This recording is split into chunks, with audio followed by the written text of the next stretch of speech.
Hi all, ಎಲ್ರಿಗೂ ನಮಸ್ಕಾರ.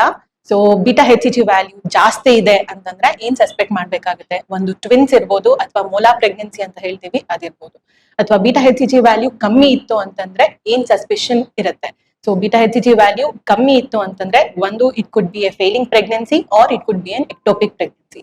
Failing pregnancy ಅಂದ್ರೆ ಇವಾಗ ಎಂಬ್ರಿಯೋ ಫಾರ್ಮ್ ಆಗಿದೆ, ಹೋಗಿ ಯೂಟ್ರಸ್ ಅಟ್ಯಾಚ್ ಆಗಿದೆ, ಬಟ್ ಅದು ಕಾಂಪಿಟೆಂಟ್ ಇಲ್ಲ. So this might result in abortion. So ಆ ಟೈಮ್ ಅಲ್ಲಿ ಬೀಟಾ ಹೆಚ್ ಜಿ ವ್ಯಾಲ್ಯೂ ಕಮ್ಮಿ ಇರುತ್ತೆ. ಅಥವಾ ಪ್ರೆಗ್ನೆನ್ಸಿ ಫಾರ್ಮ್ ಆಗಿದೆ, ಅದು ಹೋಗಿ ಯೂಟ್ರಸ್ಗೆ ಅಟ್ಯಾಚ್ ಆಗಿಲ್ಲ, ಬೇರೆ ಟ್ಯೂಬ್ಸ್ ನಲ್ಲೆಲ್ಲಾದ್ರೂ ಅಟ್ಯಾಚ್ ಆಗಿದ್ದಾಗ ಎಕ್ಟೋಪಿಕ್ ಪ್ರೆಗ್ನೆನ್ಸಿ ಅಂತ ಹೇಳ್ತೀವಿ.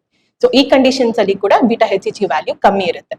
ಇನ್ನೊಂದು one important thing about beta H G ಅಂದ್ರೆ ನಾವೇನಾದ್ರೂ ಸ್ಕ್ಯಾನ್ ಇಲ್ಲದೆ ಬೀಟಾ ಹೆಚ್ ಜಿ ವ್ಯಾಲ್ಯೂ ಇಂದ ಪ್ರೆಗ್ನೆನ್ಸಿ ಚೆನ್ನಾಗಿ ಹೋಗ್ತಿದ್ಯಾ ಇಲ್ವಾ ಅಂತ ತಿಳ್ಕೊಬೋದಾ ಅಂದ್ರೆ yes, definitely yes. So there is something called doubling time of the beta H G.